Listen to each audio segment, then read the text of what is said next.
I'm scared of trying, I'm scared it might end. I hate the feeling when you're out of love. When you're out of love. I just hope you, I just hope you, I just hope you feel what I feel.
Welcome back to the Give and Go. I'm your co-host Reynoso here with my boy Soltero. What's up, guys? Guys, give us a thumbs up on the stream right now. I'm commanding you to give us a thumbs up on the stream right now. Give us a like, a subscription, comment. 5 stars on Spotify if you're listening to us, or on Apple Podcasts if you're listening to just the audio version. Please. And we will be doing everything. Euros coverage and Copa America coverage, as well as OFC Nations Cup coverage if you're new here. So once again, thank you guys so much for the support. Let's get to talking football, because today was, I believe, match day 5 in the Euros. The tournament is now in full effect, and we got 2 very interesting matches. One of them, in my opinion, being the game of the tournament between Turkey and Georgia, and then a really interesting affair between Portugal and Czech Republic, and that's where we're going to start. Chat, what did you think about today's match between Portugal and Czech Republic? Has your opinion on Portugal been affected after the performance we saw today? Or is this just, classic Portugal getting a result when they needed it the most and scoring a late game winner to get all 3 points? Czech Republic completely in despair after losing the lead, and at one point almost having all 3 points, end up getting nil donut out of this match. Harsh for the Czech Republic. My heart's out to all the Czechia fans out there, man. But it was Francisco Conceicao, the Porto product, comes on late into the match and saves Portugal from a very embarrassing start to this tournament. That's my whole take on this game. This was embarrassing for Portugal, even though they come out with a win, which they desperately needed considering how this match was going. So much went wrong for Portugal in this match. And I don't even know where to start, bro. I mean, let's just start with the performances in general. Bruno Fernandes was terrible today. Bernardo Silva was horrendous today. He played today? Yeah. Oh, shit, dude. No, and then the guy who I thought would have some sort of a good start to this tournament, Rafael Leao, could not get past Soufal, no matter how many times he tried. And then even his commitment seemed lazy. He didn't seem inspired to take players on one-on-one. It was just terrible. Vitinha was all right. I'll give him that. Yeah. Ronaldo was active at the very least, but Nuno Mendes as well, just very sloppy. So much went wrong offensively for Portugal. And honestly, as the game went on, I was just like, you know what? Let's just go Czechia here. Let them get the result, because their defense was so stubborn, so resolute. Going into the second half, I was like, let's just go Czechia. No, you have to. They were doing so well on the defensive end. And it was a beautiful, amazing moment when Provode scored an absolute world. The goal catalog that we have so far in the Euros has been ridiculous, but him scoring that goal was so deserved. It was like only their second offensive opportunity of the whole match, but that was their game plan, and it worked with a clinical finish from outside the box. What a beautiful goal. But dude, this whole match, all 90 minutes, I was just picturing the groans and all those Portuguese bars. I cannot imagine how frustrated Portugal fans must have been, because so many plays went dead time after time off of just really lazy passes or really bad reads and bad decisions. It had me so mad at this team overall. And I think Rafael Leao, his first half exemplifies that, bro. That guy had me pissed, bro. Screaming at the fucking TV with his performance today. Didn't see him at all in that second half. And then overall, this Portugal team, Martinez ball, makes me want to off myself, bro. My goodness. What I saw today was so disappointing. So I'm fully with you, bro. I'm ultimately disappointed that Czech Republic didn't get a single point out of this game, because at the very least, they deserved one. Yeah, and I want to keep criticizing Portugal here. I'm not done with them, because you're right. The Martinez decisions today, I thought, was just so wrong. We can start with the squad selection first off. Playing with a back three, I get it, but you're playing against Czechia. No disrespect. Just have more width.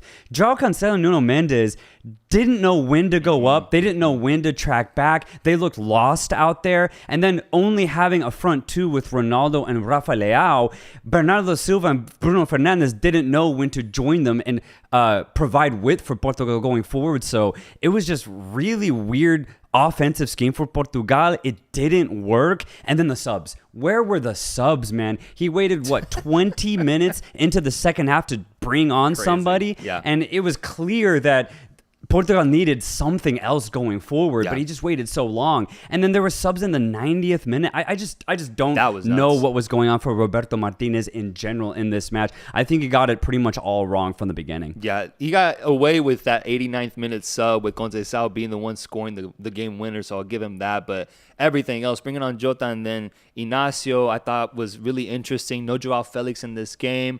And overall, just looking at the players one by one, bro, like, what even are their roles on this team, bro? Like, what is Bruno Fernandes supposed to do? I need to see him way more on the ball, because he has that creative ability, the ability to send in a really good ball if needed. Sometimes he can be wasteful, but you got to give him his opportunities. He wasn't on the ball nearly enough for my liking. And you can see the exact same thing about Bernardo Silva, man. Yeah. The one time he had an opportunity was in the box when he was like wide open, and then it seemed like he just hadn't gotten the ball in the whole match, so he was like questionable about what to do. He seemed really rusty playing today. And then Rafael Leao, his usage in the first half really pissed me off. I'm so confused as to what the roles are on this team, because Czech Republic, you can tell what their roles are, bro. Like, these guys knew before the game started what they're going to do out on that pitch. And it almost worked, man. It almost worked. Let's look at the chat. Let's see what you guys are saying. What did you guys think about the Portugal versus Czech Republic match? Cam says, I'm telling you, this coach is not it. Why'd they hire him to waste this talent of this generation? It's an interesting topic, because Roberto Martinez is famously known for his management of the Belgian generation that we saw considered golden, and how he ultimately underwhelmed with them. It's interesting that that's the guy they ended up going with Portugal. They were looking good going into this tournament, but after today, a lot more questionable. But that's the problem with Portugal, right? We talk about Belgium having a curse when it comes to major tournaments. Portugal have been so underwhelming for the last 8 years since they won it in 2016. I was hoping this would be a little different, because the qualification was literally perfect. But no, dude, they seem to have this weird air about them when they enter major tournaments, even though when you look at it on paper, they're completely stacked. But the way they played today, it is very concerning. They're going to have to fix this. You cannot have another close game against a inferior team in this next match. Yeah. It has to be a really good match where Portugal's way more fluid, way more ambitious going forward. And not only that, like, look like you want to play football out there, bro. Rafa Leao, Bruno Fernandes, and Bernardo Silva, like, what the hell? You play so good at club level. Bring that same energy to the international stage. Do your country right. And that's what Czechia did today. And I want to go to them right now because their defensive work was brilliant, bro. And when you consider the goals that they conceded, really unlucky, truly. I mean, that first goal, I think it was a bit of a mistake from Stanek, and it's frustrating because he was brilliant all day. Yeah. And it's unlucky that the ball goes straight to the crashing defender, and it's an own goal that opens up this game. It absolutely sucked. And when you look at the game winner from Francisco Conceicao, a weird Meg. The defender tried to clear it out, but unfortunately couldn't. And then the goalkeeper slipping when he could have closed down the ball and maybe prevented that game winner. Yeah. So unlucky for Czechia, but I loved the way that they approached this game. They knew that they were inferior in the midfield and the offensive line. So the coach said, you know what, boys? Let's park this shit and let's park it hard. Yeah. And that's exactly what they did. I love it when a team knows who they are. Czechia knows they're defensive, and they doubled down on that fact. And they did it brilliantly today. They deserved a lot better than this loss. They should have gotten a draw. That's why that own goal, heartbreaking because up to that point, they really did have the momentum, and they just looked like they were completely shutting down Portugal. And just the manner that Portugal went about getting their goals, that's what concerns me, because ultimately it was just two big Czech Republic mistakes that got them both goals. When England won 1-0 against Serbia, I said, I'm still buying into this English squad. I think it was a questionable performance, but I'm still buying in. Same with France winning 1-0 against Austria. Ultimately, their defense played really well and shut down Austria. I'm buying into France. I think after one match, I'm going to get bold with it. And I know it might sound reactionary. I'm out on this Portuguese squad. I'm on this Portuguese squad, man. Bro, I have the same takeaway. Seriously. Now, we've criticized a bit of England, a bit of France, but ultimately, I was actually still impressed with portions of England's and France's performance, so much so that I'm still in on them. I'm with you, though. After this game, I don't know if Portugal can do it in a round of 16, a quarterfinal stage. I'm scared. They're going to have to completely change everything about this performance. I already talked about the mentality, the approach, the squad selection. A lot is going to have to change for Portugal, especially when you compare it to France and England. It's just way more that's going to have to change for Portugal. I need to see a completely contrasting opposite type performance in the second round and third round for it to be proven wrong. But guys in the chat, we're gonna make a poll. Are you in or out on this Portuguese side? I need to know where you guys stand, because I'm seeing a little bit of a debates in the chat in terms of where you guys think about this Portuguese team, because what someone pointed out, in 2016 they drew all their games going to the final. So, they didn't actually win that many matches. And they still managed to pull off the result. Just like today, they got all 3 points. So you can't criticize that factor. They get the results that are needed when it's needed most. I guess that's what you can say about this team. Yeah. I need to see something better after the 90 minutes I saw today against Czech Republic. Leo Cruz says he is out. Oscar says he's out. Mr. Happy says, I'm in. Wesley says Martinez is horrible as a coach. He keeps insisting on errors.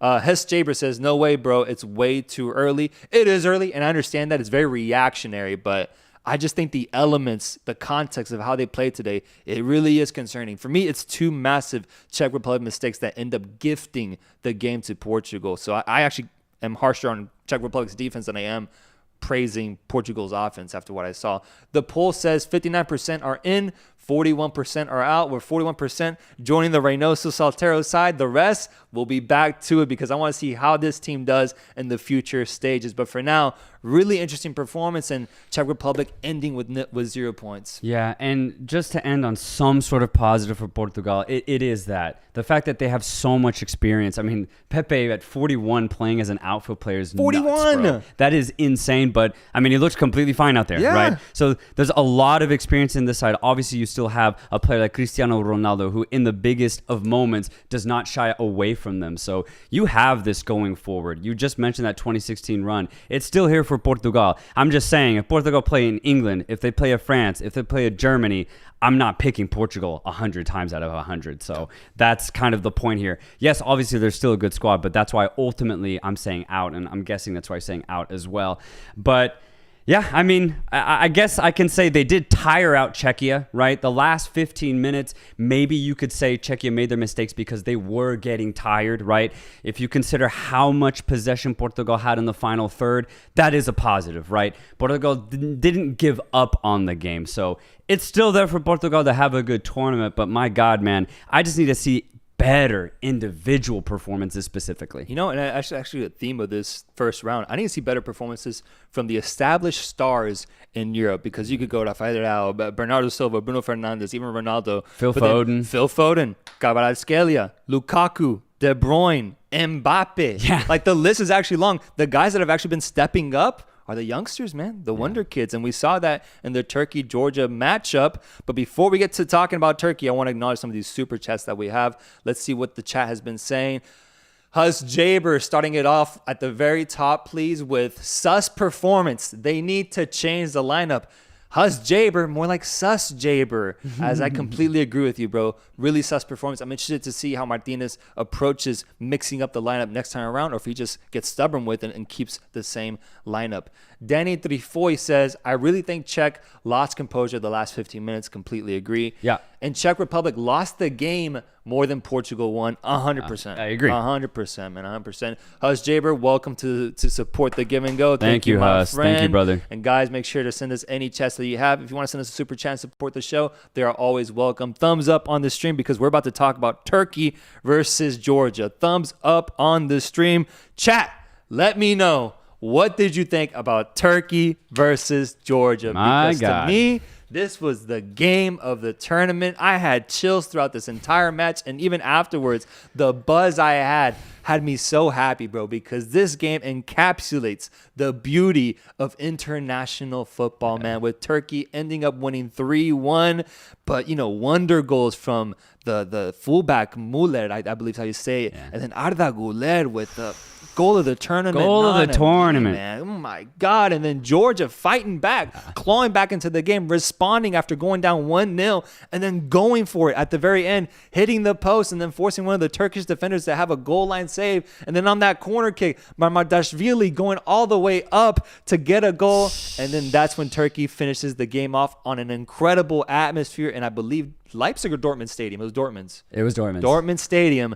What a match, man. I applause for that. Yeah, match. no, seriously. That game what was a game. What so a banger good, of a match. So good. And that's why I love Euros or Copa America, because you can say without a shadow of doubt that games like Georgia-Turkey, you know, made you scream the most. And we got absolutely entertained today. But I think, dude, we have to talk about Arda Guler banger, the screamer. That man, you could almost see him think about how and where he was going to place that shot. Top bins. What a curling ball. I don't know if it was the rain or the weather or something that just kept it extended in the air. Mamardashvili sees it all the way, but he can't get close to it, bro. It's one of the best shots I've seen in a long time. And what I love about that moment is that for Arda Guler, you know, had a massive injury this season with Real Madrid, so never really saw the pitch, but he gets healthy. He's ready to represent his country for Turkey.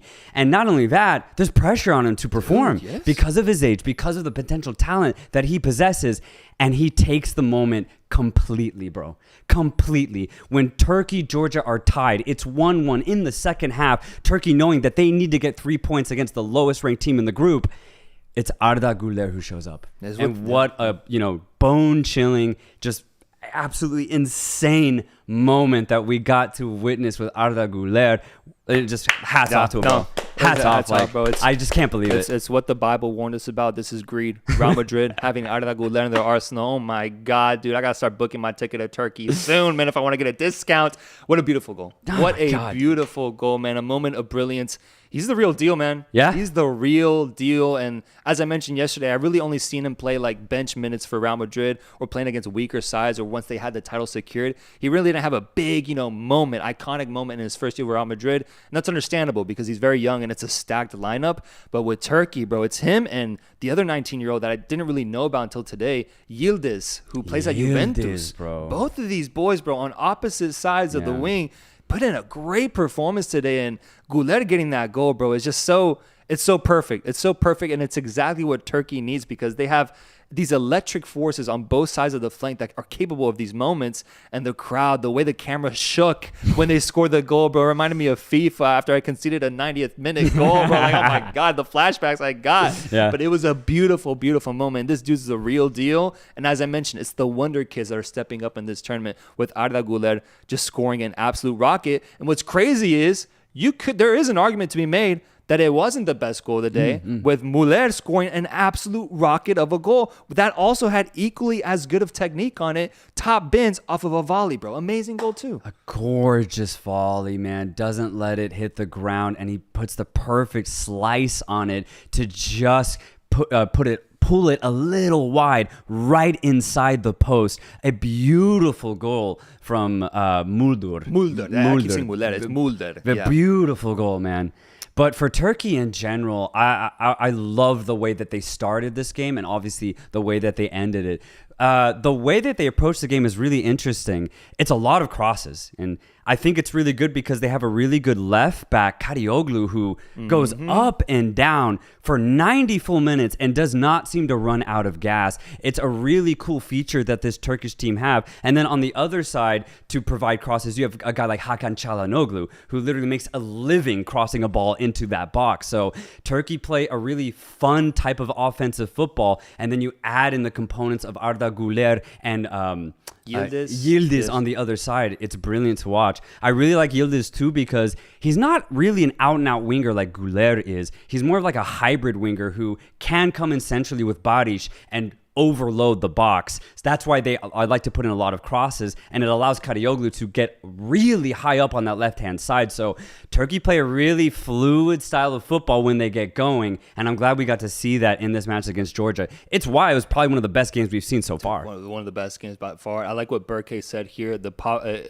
major Pavard vibes on that Muller goal, referencing the Pavard goal against Argentina in 2018. That was very similar. Took it on the volley, put a nice, beautiful spin on it, hang it up in the Louvre type of goal. That's exactly what I thought when I saw that goal. So I agree with you, my friend. But as for Turkey, I mean, the thing is, it wasn't an easy game, though. Nope. It was not an easy game because for as much momentum as they had, for as much support they had in the stadium, Georgia gave it everything they had, man. And that's what made this game fascinating, bro, because at one point, it almost seemed like Georgia was down 2-0 until thankfully VAR disallowed a goal off of a really close play. Really close. I think it was just a toe offside, but it was the right call. Yeah.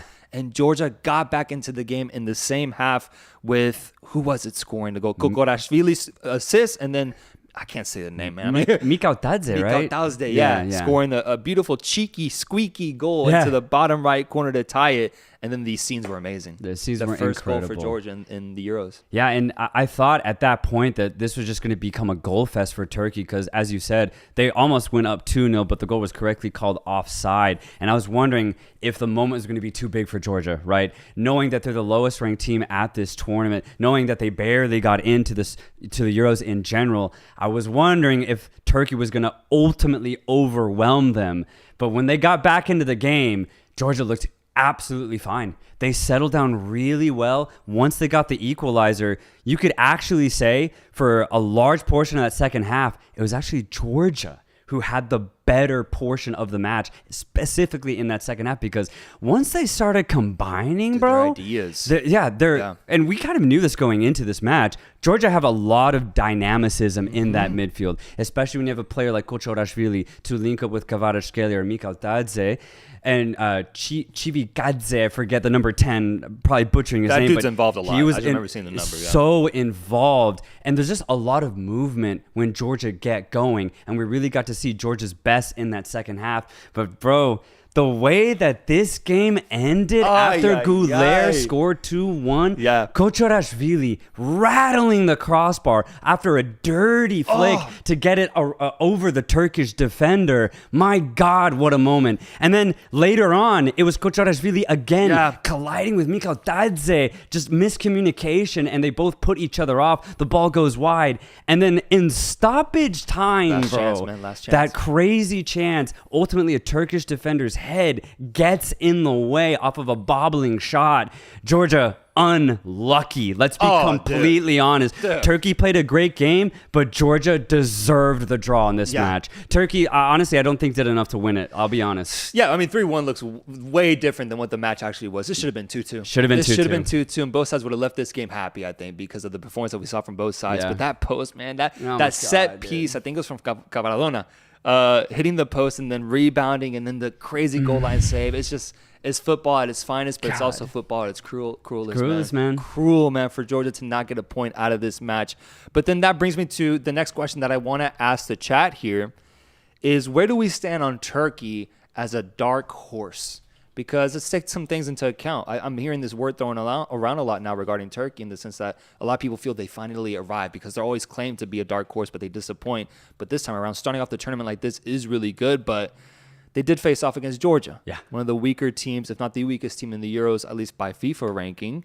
And they did end up winning, but they went toe-to-toe with Georgia at one point. Mm-hmm. Do you guys consider, and we'll do a poll for this one, do you consider Turkey a dark horse, or do you need to see more from them in the second round and third round? Because right now, I'm hesitant to give them that title, because ultimately it's the fact they faced off against Georgia that leaves me a little bit confused. And their defense got opened up not once or twice, several times in this match. If you think that Turkey are going to play France or a team of that caliber if in the round of 16, there is no way Turkey win that game. They might get a goal or two, but with this defense that they showed today, they're going to concede 3 or 4. Mm-hmm. So I think to be considered a dark horse, you have to be way more balanced as a team. Turkey have a fun offense, but I just don't trust their defense. Yeah, I completely agree. It looks like most people are saying no for now. 60% no, 41% yes.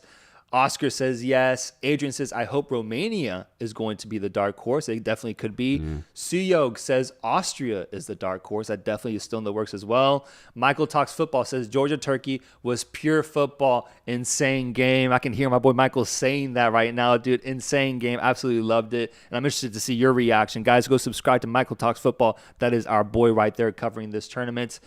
Yeah, I think I ultimately do agree with the chat. I'm going to say I need just a little bit more from Turkey to consider them dark horses. But beyond that, I'm sure the Turkish fans aren't worried about that title, because they're worried about the fact that they just got 3 points and they did it in stunning fashion. With, once again, the goal of the tournament, Arda Guler. What a highlight, bro. And they were looking to score bangers this whole game, bro, because before any goals were scored, it was Khan who had a missile drive into the left post and then almost go in. They were looking for trouble today, man. Looking for trouble. That is true. They almost manifested 2 bangers, because if you think about it, it's just 2 crazy goals is the reason why Turkey won this match. It's not like they cut apart the Georgian defense. It took pure magic for Turkey to win this match. They manifested it, though. I truly do believe that. The Turkish support was absolutely incredible, constantly jeering at Georgia. Unfortunately, they were just outnumbered, but once again, I mean, you consider that this is Georgia's debut at a major tournament. Dude, I would be so proud if I was Georgian. Like, I would start crying after the match, because the way that they played with zero fear and pure offensive ambition, I could not have asked for a better performance from a team that has never played on the big stage. For real, I'm sure Atlanta's losing their mind right now, bro, with Georgia. It's just European, bro. Stayed in the U.S. Do you ultimately, because we do match ratings on the show and we rarely give out 10s, is this a 10? I would give it a 10 if Georgia completed the comeback. I would have given it 9.5? I'll give it a 9. Damn, a solid 9. 9.3? 9. 2. 9.2. 9.0, bro. Chat, let me know. Is this a 10 out of 10? 9.5? 9? Let us know. But it does lead me to the first overall award that we give on our daily live streams. The first award will be Game of the Day. This is an easy one. Really easy. Obviously, this is the game of the day. Oh, yeah. No, this is the game of the day. Match of the day goes to Turkey versus Georgia. Y'all like that title card? That's new. Shout out to that. It has to go to them. But then let's move on to the next one then, which is the performance of the day. It has to be Guler. It has to be. It's a ridiculous shot from 27 yards out or however far it was. The trajectory that ball was on was ridiculous. And the fact that it ultimately was the game winner, Turkey couldn't find other ways to score. It has to be Guler. He also had great combination throughout the entire match. And when you look at the Portugal-Czechia game, I just don't know if you can give anything to that match when it comes to best performers. So for me, it has to be Guler, no question. I think it's unanimous. It has to be. I think it's unanimous. Arda Guler is the winner of the performance of the day, and it looks like the chat completely agrees as well. Last award has to go to the man of the match as well. Goal of the day. Oh, yeah. Goal of the day. Yeah, 100%. Yeah, Guler. I think there's a close second with Muller. It's close. But I think I do value Guler. It was just so far. It was from, damn, I can't talk. God damn. No, it was so far out. Thank you. And the angle was beautiful to watch the ball fly. And Muller's shot was brilliant as well, but it was right outside the box. And also, the ball was coming straight at him. The ball wasn't coming like to his side. For example, like Stanchu's goal, I honestly think is a little bit harder to pull off because the ball was coming across his body. I do not want to take anything from Muller's goal, though, because it was a screamer. It was a screamer. Technique galore right there. Beautiful finish. Let's look at the super chats before we preview tomorrow's matches. We got some super chats here from the Give and Go fans. Anthony Tarp says, Guler since April, 7 matches, 6 goals. I believe this is for the international team, or he's talking about both club and country. The numbers are really good, though. The numbers are really good for Arda Guler, 19 years old. The impact he is having for his team right now is just so impressive. I wonder what his ceiling is, bro. Like, this guy, like, the sky's a limit for him, man. He's so young. And I like that he can strike the ball like that, but he also seems to be quite a playmaker because he was sending in some dangerous crosses today. He just couldn't get that final product, but his ideas are there, and he seems to be really comfortable on a big stage like this. Yeah, I'll be really interested to see his impact at Madrid this coming season. If he plays like this, he for sure will be an impactful player for this next season. It'll be fun to watch. A1 Midnight says, I love Ronaldo, but he'll need to start shooting more before waiting for an aerial ball. I just think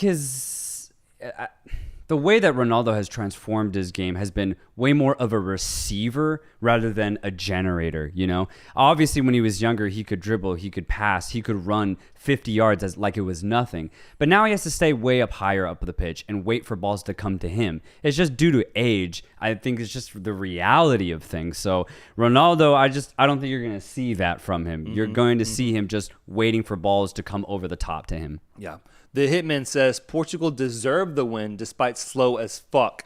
Czechia didn't come to play, only defend. I disagree. Because Portugal didn't generate anything, man. Like, if you look at the chances that weren't the goals, which were mistakes, they didn't generate anything, bro. Like, not a dangerous opportunity where you were like, oh, that should have been a goal. I think they just got lucky with Czech Republic ultimately either getting tired out or making bad defensive mistakes. And I think that's kind of it, man. Like, they got a little lucky. I think they got lucky to get this one. I think they got really lucky. Obviously, you can say they deserved it because they had 75% ball possession. That takes some skill, clearly. But for Czechia, I think it's harsh to say that they didn't come to play because you can have so many different styles to approach a game of football. That's why I love the sport. Czechia know what they have. They decided to come out to defend only. And it worked. They got a goal. It was 1-0 to Czechia at a certain point in time. That's a plan executed very well. So my hat's off to Czechia. Yes, Portugal did get the win, though. If you get a street fight with a fucking Goliath figure, you're going to go into a fight very defensive. Oh, yeah, exactly. All right? And he's just born that way. And that's how it goes for Portugal, man. They were just born more talented when it comes to football. Czech Republic did the absolute most they could to keep it level, and it almost worked out.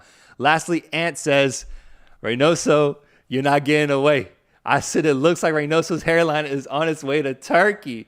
Keep it up, fellas. Copa America is on the way. Yes, sir. I ain't scared. I'm not worried at all, actually. I expected Turkey to get this result.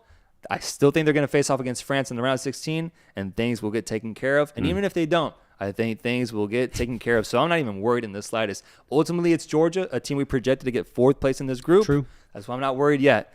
But if they pull off a result against either Portugal, and maybe even Czech Republic, depends how they get it, I'll start getting a little scared. And I'll start looking at booking prices and fees and everything else. And I'll fly Turkish Airlines too. Yeah, there you go. I'll do it all. But for now, I'm okay. I'm not that worried. Let's preview tomorrow's matches. The first poll will be Croatia versus Albania. That is the first match of the game. It's round 2, folks. Round 2 of the Euros is back with Croatia coming off of a demoralizing defeat against Spain 3-0 and Albania looking to get some points after losing 2-1 to Italy. How's this game looking to you? Albania, Croatia? Yep. Albania were very defensive in their approach, but they also struggled to have retained ball possession in their opponent's third. I see the same thing happening here. Even though Croatia got murdered against the Spanish, I do see them getting resurrected here in this match. I don't think it'll be easy because Croatia just in general, I think showed that they do lack a bit of quality. But I think their quality still is better than Albania's. I have Croatia winning. Yeah, I'm with you. I need to see Croatia get a result here because if they don't, bro, this is the death of the Croatian generation, and who knows what comes after this if we're being honest, because getting 0 points out of 2 games like this would not be the Croatian team that we've seen in the past 10 years that has been so good in these tournaments. So for the sake of Croatia, I want to see them ultimately defeat the weakest team in the group, but don't sleep on Albania, man. You can't. They made it tough for Italy. I'm sure they're going to look to make it tough for Croatia as well. Exactly. The poll has Croatia winning at 76%, Albania at 24%. A few shouts for draw. Jadir Beltran says Dua Lipa for the win, bro. I'm dying to just see her go to one of these games. I'm down for a Dua Lipa cam the whole game, bro. Please, if we ever get blessed like that, I would be losing my mind, man. I love Dua Lipa, honestly. Great musician and amazing woman, if we're being honest. Guys, next game. Germany versus Hungary. Germany versus Hungary is the next game, with Germany coming off of a very impressive debut against Scotland, winning 5-1, and Hungary struggling against this Swiss side. They need a result now against the German team that is hosting the tournament. Do they get that result? I maybe a draw. Right? Maybe. This is Hungary's opportunity to forget that the first game ever happened and still say that they're dark horses, right? But they have to get at least a draw. That's the only way that we can say Hungary are still alive in this tournament. But my God, is this going to be tough, because Germany looked ridiculously good in that opener. And you look at Germany on paper, it makes sense, man. Yeah. I mean, they might have the best front four in the tournament, and they'll be able to prove that if they get another really good result against Hungary. I'm scared for the Hungarians. Yeah, I'm scared just because Germany look like they're on a different vibe, man. Yeah. And I would be too if I get to play in front of my grandma, you know? So it's just like, for real though. I'm scared for Hungary, all I'm going to say. But this is their opportunity to still say that they might be dark horses in this tournament. I just don't think it's going to be easy. There's a comment here from a user called Fax, and he says 3 words: Hungry ain't it? Yeah. And that's the sentiment I have now, man. After being so high on this team and saying they would top this group, after what I saw against Switzerland, they ain't it, bro. They could change. Oh, they could. This is football. Absolutely. I just think it's tough that they have to do it against Germany. That's the tough part. I guess for me, it's more so like the idea that I was kind of hoping they showed up against Switzerland because the image I had of Hungary was a different one than what we're ultimately going to get. Sure, if they get a draw against Germany, that's really good. And if they win their last game, they're through. But, like, that ain't the same team I was envisioning, bro. I wanted them to get first place in this group and just shock the world. Mm-hmm. Now, they're just going to have to do it the good old classic European way of maybe getting third and hopefully second place in this group. And for sure. It'll have to start with a result against Germany at home. So that's how this thing's looking, bro. That's how this thing is looking.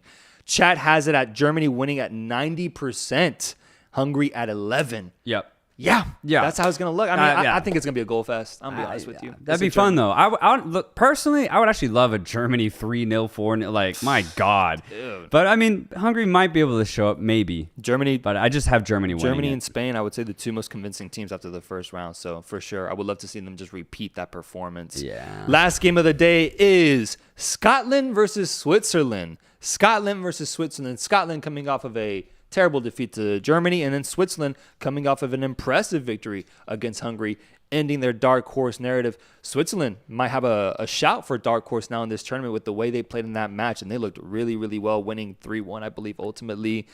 Chat, who do you guys have winning this match? And Soltero, how's this game looking? Switzerland virtually had a perfect game against Hungary, right? It was near perfect. I need to see the same thing. If they come out here, play the exact same way against Scotland, where they smother the midfield, dominate possession, and then physically are very imposing on the offensive end of things, they will beat Scotland. And I need to see exactly that because I want them to be the dark horses of this tournament. The way that they played against Hungary, I think they proved that, hey, we got talent. Not only do we have talent, but we are incredibly organized. I think they can do the same thing. But for Scotland, I mean, they did have a red card against Germany, right, for an entire half. You take that into consideration. Maybe that's why you could say that they, conceded 5 goals. Maybe they can come out with a better approach here. Yeah. I think it'll be tough against Switzerland, but there's a chance that this game ends up being tight if Scotland can just approach it right. Dude, I read that Porteous, how do you say his Porteous, name? Yeah. Porteous, he got suspended 2 games, so he's done for the Euros. Oh shit! He won't play again for 4 more years if they make it, bro. Damn, this fucking run is done, man. Damn, and I think that encapsulates Scotland. I think they're done, dude. Damn, that sucks. They're done, man. It's over for them. 0 points in this group. Type vibe, type energy. Yeah. I think Switzerland has to continue this momentum because if they don't, then it's the Switzerland of old, man. The Switzerland that I just ultimately don't trust in these competitive matches. But if they get a result here, they secure second place, and they're looking like dark horses for the tournament. So it's time Switzerland shows up, and I predict they're going to end up winning this game, just as the chat does ultimately with the poll. 82% says Switzerland will win this match. 18% says Scotland will win it. Dennis says, logic says Switzerland, heart says Scotland. Cam says, I saw a funny one. Go up for a second. Right there. David Red Devil says, Scotland bounce back. Y'all ain't ready for an angry McTominay. Angry McTominay. I am saying, like, it isn't crazy that Scotland could have a good game, right? Yeah. Just because Germany's potential is so high, it's almost impossible to beat them if your quality is much lower like it is for Scotland's. But Switzerland, Switzerland are not Germany. So if you just take that simple fact into consideration, there is a chance for Scotland. I just hope it doesn't happen, though, because I need Switzerland to be on it this tournament. Yeah, I agree. Let's look at the final super chats here before we go out. We have El Rey Velez saying, sup, guys? Are you guys going live after all the games or live after the Euro games and live after the Copa America games? We will be going live after the Euro games in the same schedule that we have right now after the final match. And then for Copa America, it's the same approach. After that last game is done, we're going to go live after that. Maybe we'll consider, if the USA plays first and they had an hour-long gap, we can do an immediate reaction. We'll talk about that off camera. We'll consider it. But for now, same type of system, same type of schedule. Live streams after the final match of both tournaments in that day. The Hitman says, overrated Croatia is going home. Praying on the Croatian demise.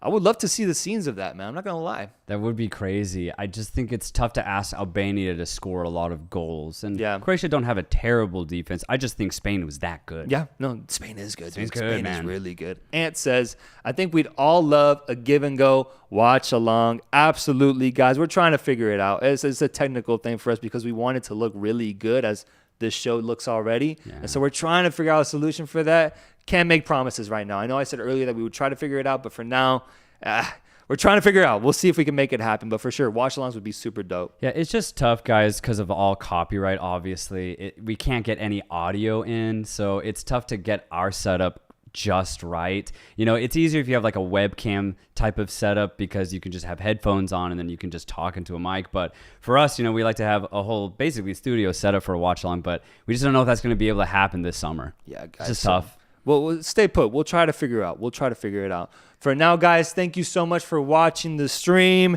Thumbs up in the chat. Thumbs up everywhere. Subscribe.